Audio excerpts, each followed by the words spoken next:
Good morning. Last period में हम काफ़ी सारे टर्म्स मैंने एक्सप्लेन किए हुए थे, एक बार फास्ट रिवाइज करते हैं एंड नेक्स्ट टर्म पे हम आगे बढ़ते हैं। In business there are n number of transactions.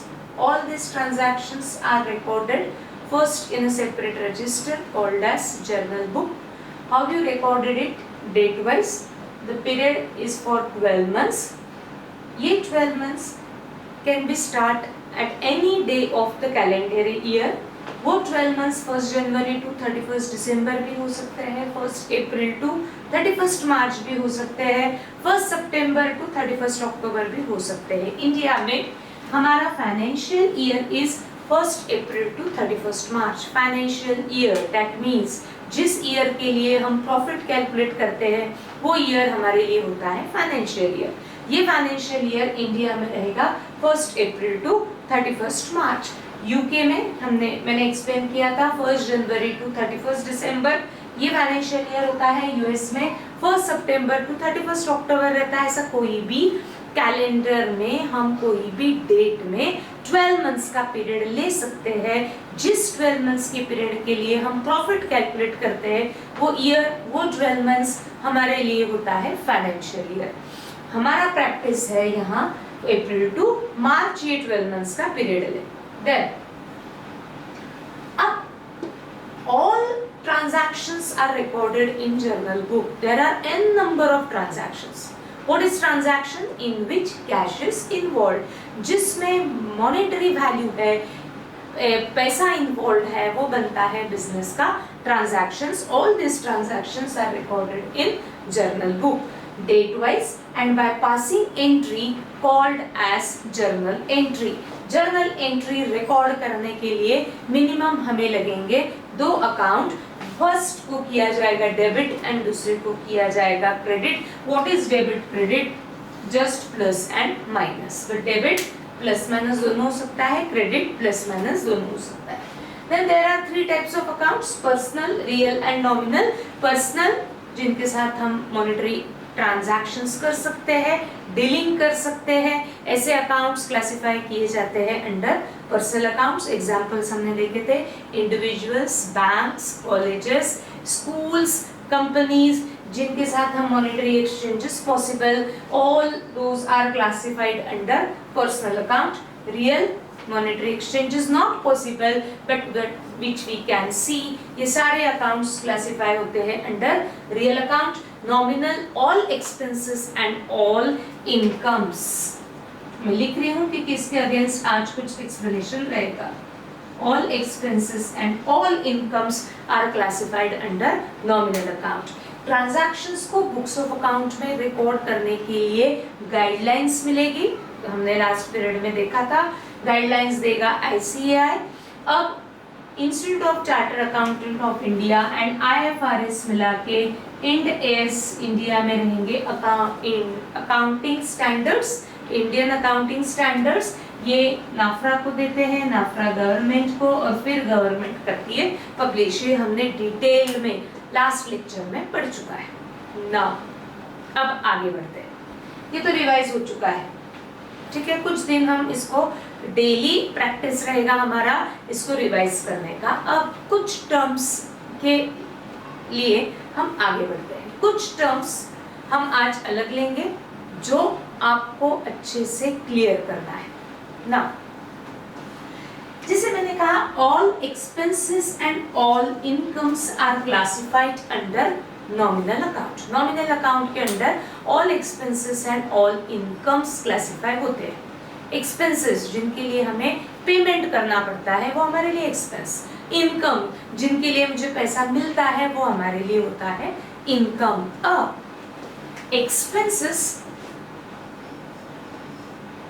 Are of 2 types. वैसे 3 टाइप्स के होता है, थर्ड आपको नहीं समझेगा इसलिए हम आज सिर्फ 2 टाइप के एक्सपेंसेस देखेंगे. फर्स्ट होता है revenue expense and second expense होता है कैपिटल एक्सपेंस. ध्यान सबका. Expenses are of 2 types, revenue expense and capital expense. What is revenue expense? Revenue expense means recurring expense. Recurring जिसका नेचर रिकरिंग है, जो एक्सपेंस हमें बार बार करने पड़ते हैं हमें यानी बिजनेस में, वो एक्सपेंसेस क्लासिफाई किए जाते हैं under revenue expenses. Capital expense means it is a one time expense. One time यानी वो एक्सपेंस हमको एक ही बार करना है बट उसका बेनिफिट हमें लॉन्ग टर्म मिलता है। ऐसे एक्सपेंसेस को क्लासिफाई किया जाता है under capital expense. Again expenses are of two types, revenue expense and capital expense. Revenue जिसका नेचर, उस एक्सपेंस का नेचर रिकरिंग है, जो एक्सपेंस हमें बार बार करने पड़ते हैं, ऐसे expenses classified under revenue expenses.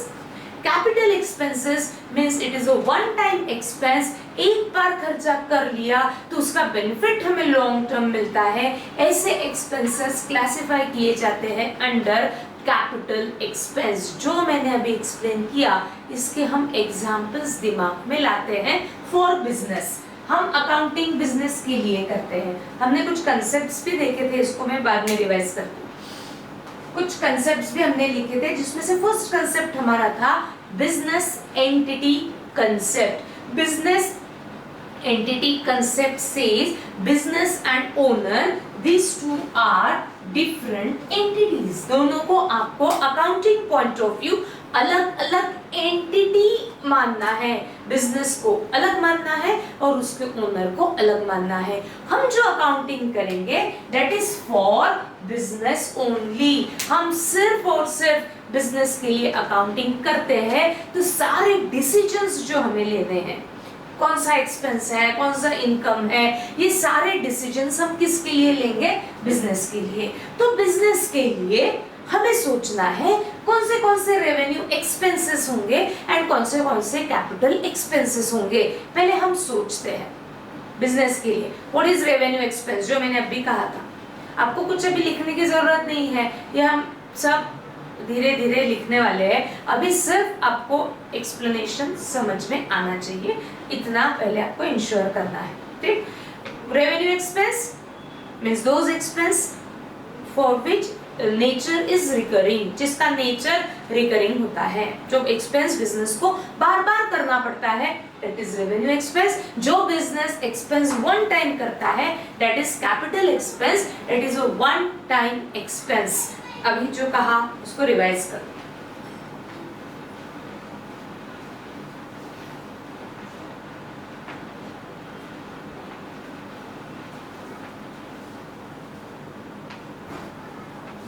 For business हमें सोचना है कि रिकरिंग एक्सपेंस कौन से रहेंगे। कॉलेज का एग्जांपल लेते हैं। जैसे कॉलेज में बहुत सारे एक्सपेंसेस होंगे जिसमें से मुझे सोचना है रेवेन्यू एक्सपेंस जिसका नेचर रिकरिंग है। ऐसे कॉलेज के कौन से एक्सपेंसेस होते हैं। एक्सपेंसेस हम किसको कहते हैं, जिसके अगेंस्ट हमारे पॉकेट से पैसा बाहर जाने वाला है, दैट इज आवर एक्सपेंस, वो हमारे लिए खर्चा है। वो एक्सपेंस कॉलेज के लिए कौन सा हो सकता है। कॉलेज बन के सोचना है, कॉलेज के एंगल से सोचना है, कॉलेज कौन से एक्सपेंस के लिए पेमेंट करेगा। अब कॉलेज बन के सोचना है। कॉलेज को बहुत सारे एक्सपेंसेस करने पड़ते हैं, जैसे टीचर्स को सैलरी, मुझे सैलरी कॉलेज को देना है, तो क्या कॉलेज ये सैलरी मुझे सिर्फ 1 मंथ दे देगा या एवरी मंथ देगा।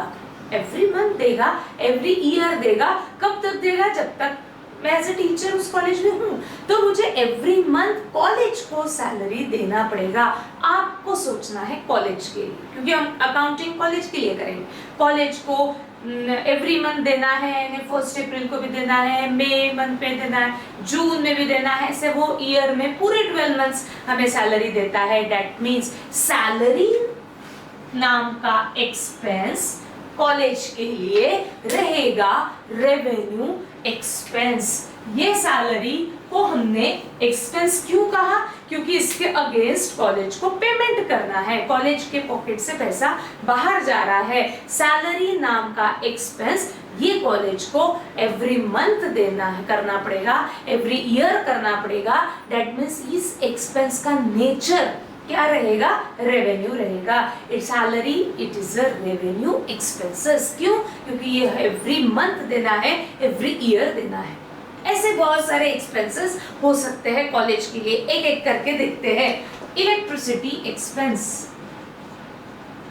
हम जो इलेक्ट्रिक बिल पे करते हैं, क्या हम 1 मंथ ही पे करते हैं या एवरी मंथ पे करते हैं? एवरी मंथ पे करते हैं। That means electricity bill payment, electricity charges, electricity expense, which type of account is? It is a revenue expense. क्यों? क्योंकि इसका nature is recurring. Recurring that means ये एक्सपेंस आपको एवरी ईयर करना पड़ता है।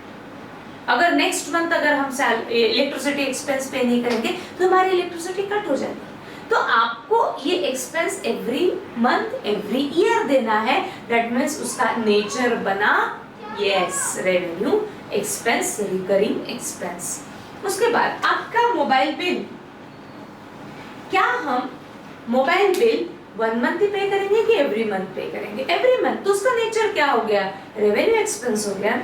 ऐसे जो एक्सपेंसेस होते हैं जो जिसका नेचर रिकरिंग होता है वो हमारे लिए होते हैं रेवेन्यू एक्सपेंस। आपके घर में कौन से रेवेन्यू एक्सपेंसेस होंगे ये आपको देखना है। अभी अब आपको डिफरेंशिएट करना आता है कि which expense is revenue expense and which expenses are classified under capital expense. तो आप के फैमिली में आप अपने पेरेंट्स को पूछेंगे आप हम कौन से एक्सपेंस करते हैं, तो उसमें आपको क्लासिफाई करना है कि कौन सा रेवेन्यू है और कौन सा कैपिटल है। ठीक। अब इसके आगे मोबाइल बिल हो गया, इलेक्ट्रिसिटी एक्सपेंस हो गया।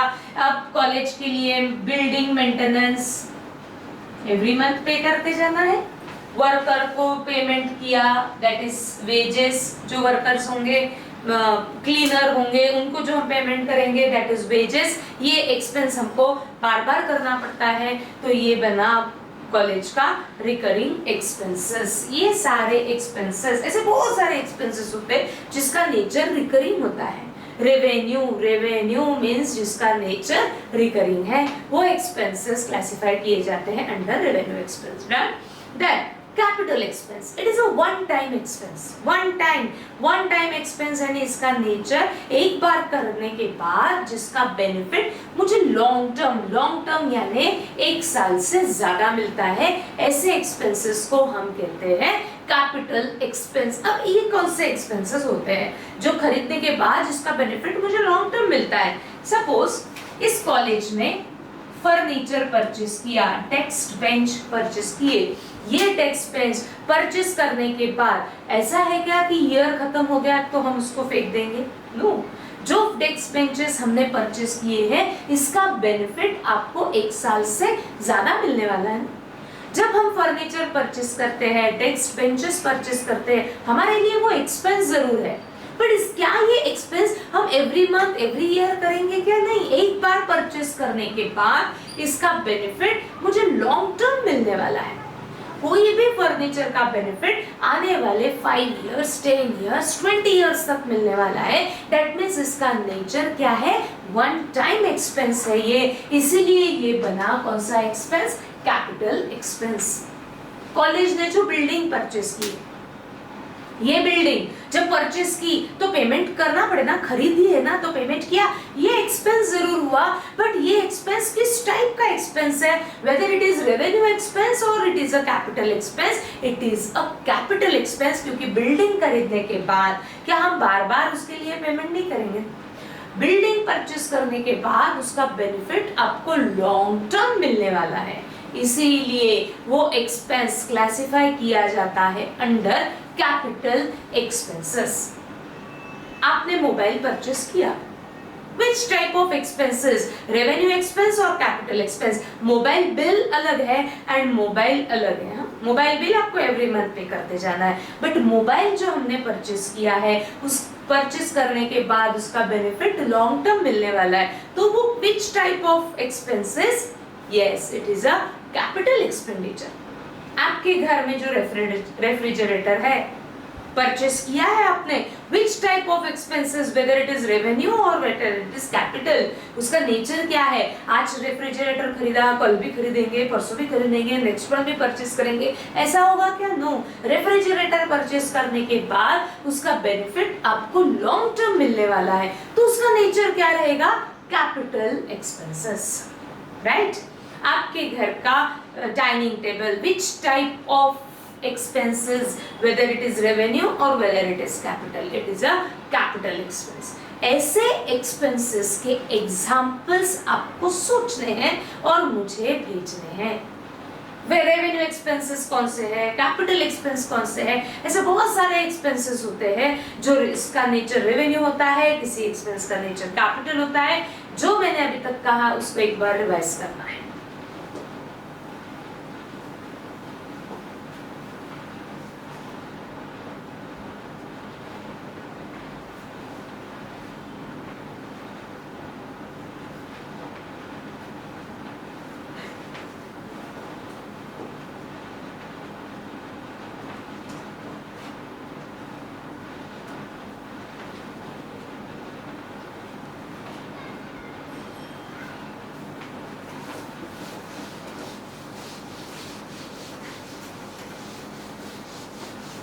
बिजनेस में काफी सारे एक्सपेंसेस और काफी सारे इनकम्स होते हैं, बट आज हम देखने वाले हैं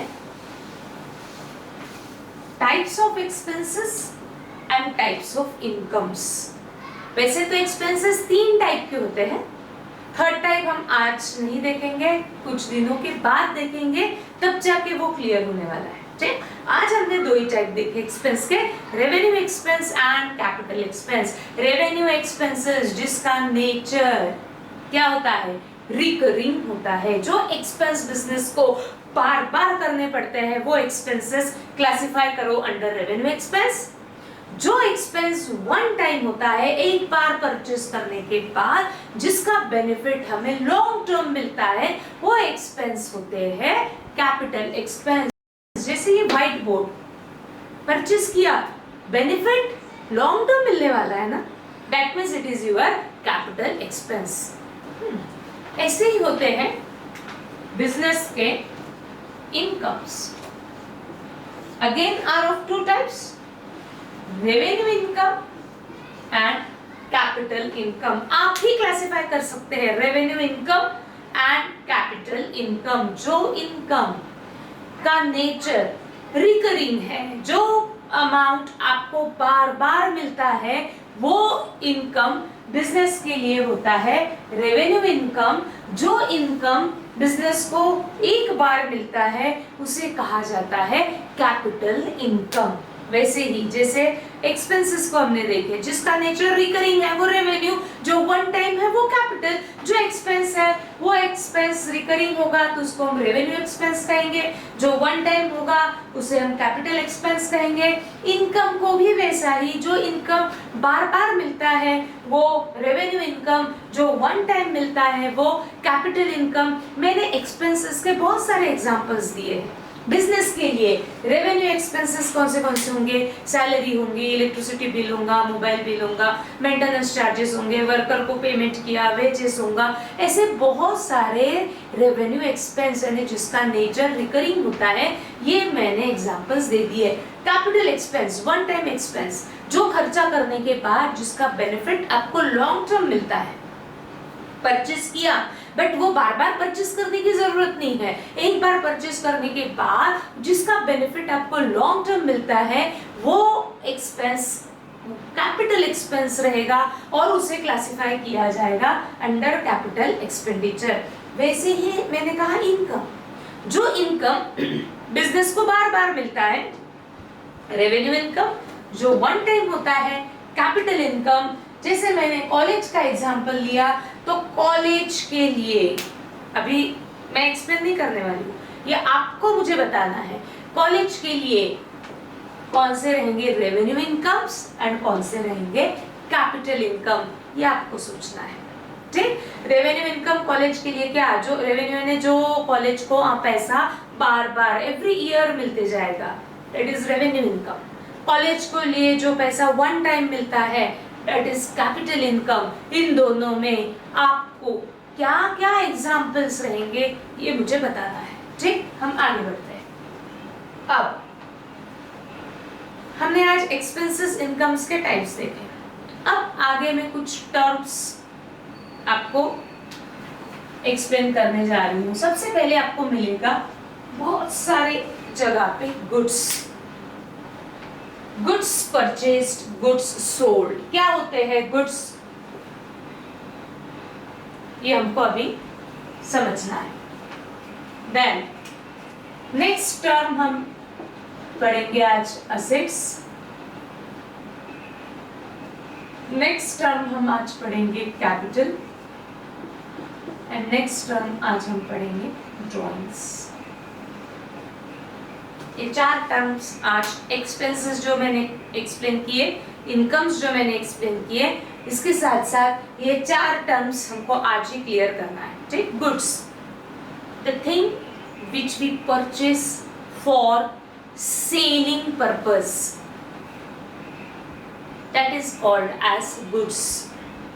एक बार वापस, the thing which we purchased for selling purpose, यानी जो चीज हम खरीदते हैं बेचने के लिए उसे कहा जाता है गुड्स। देखो तो समझाएगा। गुड्स लिखना है कॉपी में तो लिख सकते हो, वैसे ये नोट्स हम लोग प्रोवाइड करने वाले हैं। Goods means the thing, write down the first term goods,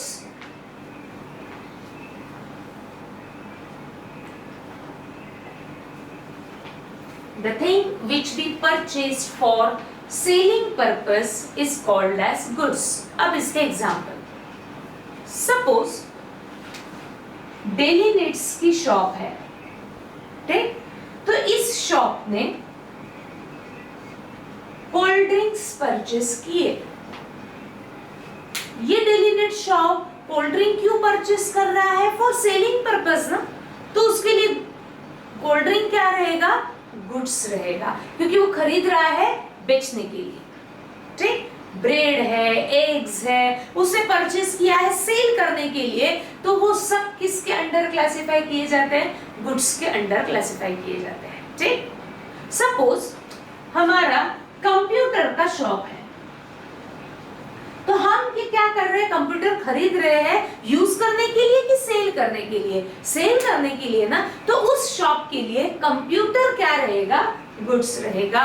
क्यों, क्योंकि वो चीज खरीद रहा है बेचने के लिए।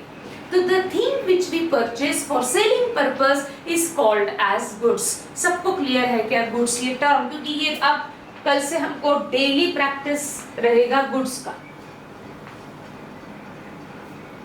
Goods means the thing which we purchased for sale। Done। ठीक, बहुत सारे एग्जाम्पल्स हो सकते हैं। मैंने डेली नीड्स शॉप देखा, जिस उसने जितना भी सामान भरा हुआ है वो सब उसके लिए क्या रहेंगे, गुड्स, क्योंकि वो चीज खरीद रहा है बेचने के लिए। इसके भी एग्जाम्पल्स आप सोच सकते हैं। कोई भी शॉप में जाएंगे तो आपको देखना है कि उस शॉप में कौन से गुड्स है, वो चीज क्या खरीद रहा है बेचने के लिए, वो आपको पता होना चाहिए। Then asset, the thing which we purchase for use, जो हम यूज करने के लिए परचेस करते हैं उसे हम कहते हैं असेट। डेली नीड्स की शॉप में जो रेफ्रिजरेटर उसने परचेस किया वो सेल करने के लिए नहीं, वो यूज करने के लिए परचेस किया, तो रेफ्रिजरेटर को वो गुड्स नहीं कहेगा, वो कहेगा उसका asset. The thing which we purchase for use उसे कहा जाता है asset. The thing which we purchase for selling purpose is called as goods. दोनों में बहुत डिफरेंस है। गुड्स यानी जो चीज हम खरीद रहे हैं बेचने के लिए, असेट यानी जो चीज हम खरीद रहे हैं यूज करने के लिए। आपके घर में जो आपने कंप्यूटर परचेस किया वो आपने सेलिंग पर्पस के लिए किया कि यूज करने के लिए, तो वो आपके लिए गुड्स है कि वो आपके लिए असेट है? यस, वो आपके लिए क्या है, असेट है। अब मुझे बताओ, कॉलेज का एग्जांपल लेते हैं। कॉलेज ने फर्नीचर परचेस किया, डेस्क बेंच परचेस किए, सेल करने के लिए कि यूज करने के लिए? यूज करने के लिए ना, तो वो कॉलेज का क्या रहेगा, असेट। कॉलेज ने बिल्डिंग परचेस की, फॉर सेलिंग पर्पस कि फॉर यूज? यूज तो वो कॉलेज के लिए क्या रहेगा? असेट रहेगा।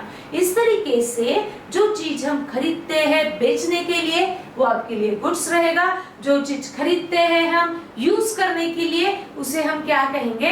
असेट कहेंगे। दोनों टर्म्स सबको समझ में आएंगे।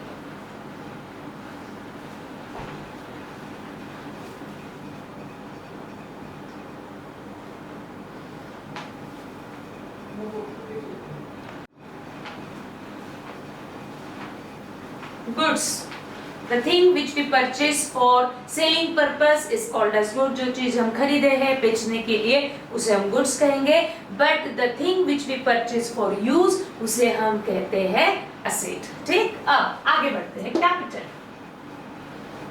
अकाउंट्स में ये बेसिक टर्म्स हमको डेली लगने वाला है अभी, हाँ, तो ये टर्म्स आज ही क्लियर होना चाहिए। Capital, what is capital? Write down the meaning of capital. Capital means amount invested in the business by the owner. Amount invested in the business by the owner.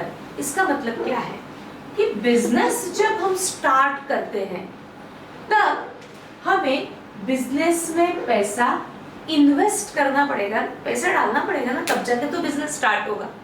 तो जो हम इनिशियल अमाउंट इन्वेस्ट करते हैं business में, उस invested amount को business क्या कहता है?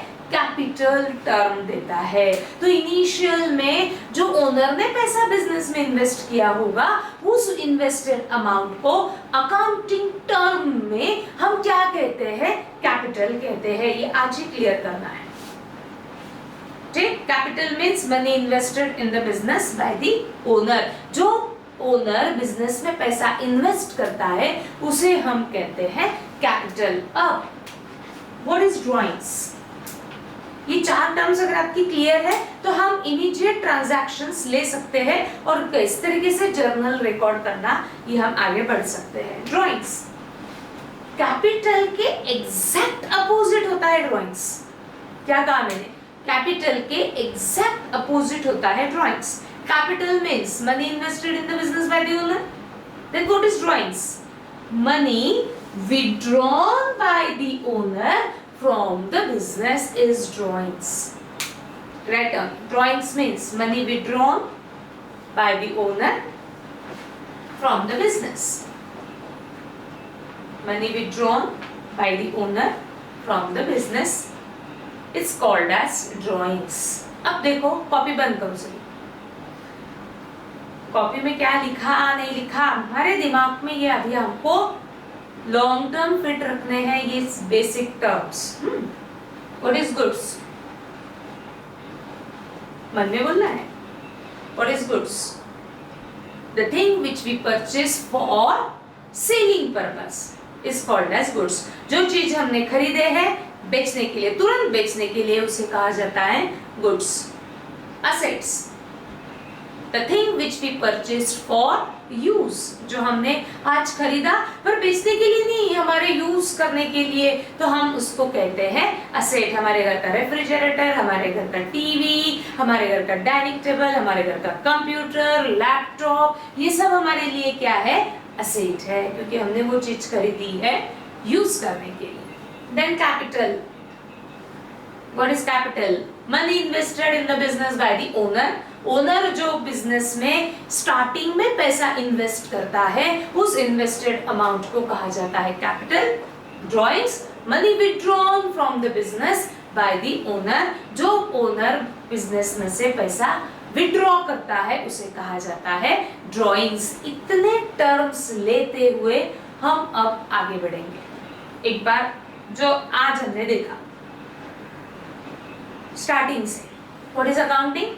Accounting means to record all business transactions. What is transaction?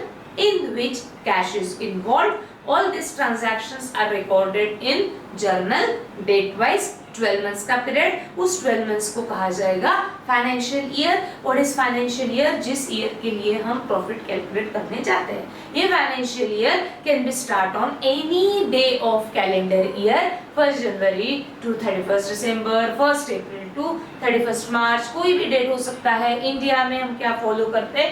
1 April to 31 मार्च। इस जर्नल बुक में ये अप्रैल टू मार्च की डेट वाइज जर्नल बुक में रिकॉर्ड होगा, but by passing entry called as journal entry. Journal entry के लिए लगेंगे 2 account, एक को डेबिट दूसरे को credit. What is debit credit? Plus minus debit credit दोनों हो सकता है। ठीक, अब ये सारे अकाउंट्स जो 2 मुझे लगने वाले हैं, ये कौन से होंगे? पर्सनल, रियल या नॉमिनल। ये 3 में से वो 2 रहने वाले हैं। तो पर्सनल जिनके साथ हम मॉनेटरी एक्सचेंज कर सकते हैं, रियल जो हम देख सकते हैं, nominal all expenses and all incomes. But expenses are of 2 types. कौन से? Revenue and capital. Revenue expense जिसका नेचर रिकरिंग है, जो एक्सपेंस बिजनेस को बार बार करना पड़ता है, वो एक्सपेंसेस कहलाया जाता है रेवेन्यू एक्सपेंस। कॉलेज मुझे जो सैलरी देता है, that is revenue expense. Yes, college ऐसा नहीं बोलेगा ये लो सैलरी और उम्र भर काम करो। नो, आप कॉलेज को मुझे एवरी मंथ सैलरी देना है, तो ये बना कॉलेज का revenue expense. Capital expense, one time expense, जो खर्चा करने के बाद जिसका बेनिफिट आपको लॉन्ग टर्म मिलता है। कॉलेज ने एक्सपेंसेस परचेस किए, एक्सपेंस जरूर हुआ, but it is a capital expense क्योंकि इसका बेनिफिट आपको लॉन्ग टर्म मिलने वाला है। जैसे ही incomes are of 2 types, revenue as well as capital. Revenue जो इनकम बिजनेस को बार बार होता है, वो रहेगा बिजनेस का रेवेन्यू इनकम। जो इनकम वन टाइम होता है, वो रहता है बिजनेस का कैपिटल इनकम। इसके एग्जांपल्स आप मुझे बताएंगे। डिफिकल्ट तो जा सकता है, बट कोशिश आपको करना है। ठीक, देन हमने कुछ टर्म्स देखी, 4 goods, the thing which we purchase for selling purpose, assets, the thing which we purchase for use, capital, money invested in the business by the owner, drawings, money withdrawn from the business by the owner।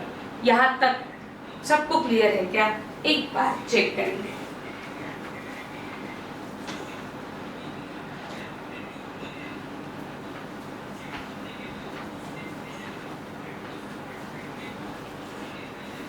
Done ना, आगे बढ़ते हैं।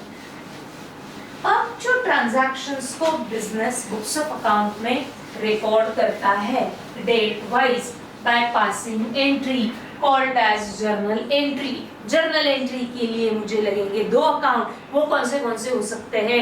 Personal, real और nominal. उसमें से एक को किया जाएगा डेबिट, दूसरे को किया जाएगा क्रेडिट। बट डेबिट क्रेडिट मुझे जैसे लगता है वैसे नहीं होता, उसके लिए भी आपको रूल्स फॉलो करने पड़ते हैं।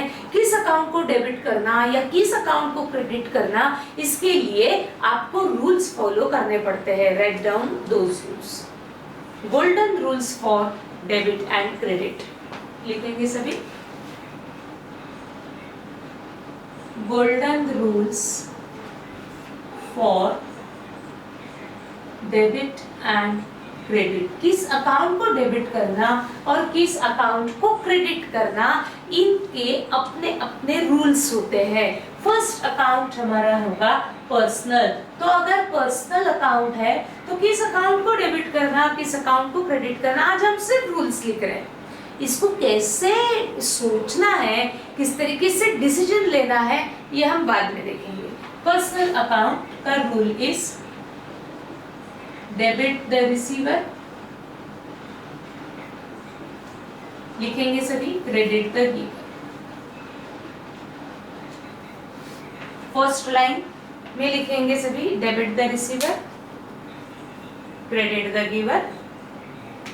और एक रूल होता है पर्सनल का, debit from home money is receivable and credit to whom money is payable। Personal account में दो रूल्स फॉलो हो रहे हैं, debit the receiver, credit the giver. Debit from whom money is receivable and credit to whom money is payable। Second account होता है real account. Real account को debit credit करने के लिए उनके अपने रूल्स हैं रियल अकाउंट के, तो वो रूल्स लिखने हैं for real account. Rule is debit what comes in and credit what goes out। जो भी हम डेबिट क्रेडिट करेंगे उनमें से अगर एक पर्सनल अकाउंट है तो उसको पर्सनल अकाउंट का रूल फॉलो करते हुए आपको डिसीजन लेना है डेबिट एंड क्रेडिट का। अगर एक अकाउंट रियल अकाउंट है तो उसको डेबिट क्रेडिट का डिसीजन लेने के लिए मुझे रियल अकाउंट का रूल फॉलो करना पड़ेगा। Debit what comes in, credit what goes out. Third account is nominal account. इसका अपना रूल होता है for debit and credit. Debit all expenses and losses, credit all incomes and gains. लिखेंगे पहले सभी पूरे रूल्स अपने कॉपी में।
अब हम धीरे धीरे आगे बढ़ेंगे कि किस तरीके से डिसीजन लेके डेबिट क्रेडिट करना पड़ता है। ठीक, अब यहाँ तक आज हमने रेवेन्यू एक्सपेंस देखे, रेवेन्यू इनकम्स देखे, कैपिटल एक्सपेंस देखा, कैपिटल इनकम देखा, कुछ टर्म्स देखे और मैंने कुछ रूल्स लिख के दिए। इस रूल को इम्प्लीमेंट हम कल से करेंगे। ठीक है, तो यहाँ तक कोई डाउट होंगे तो आप व्हाट्सएप ग्रुप में पूछ सकते हैं। और हम अगर मैंने कुछ जो भी आपको आज दिया है कि रेवेन्यू एक्सपेंस के एग्जांपल्स, कैपिटल एक्सपेंस के एग्जांपल्स, रेवेन्यू इनकम्स के एग्जांपल एंड कैपिटल इनकम्स के एग्जांपल, आप मुझे व्हाट्सएप कर सकते हैं। ठीक है, थैंक यू।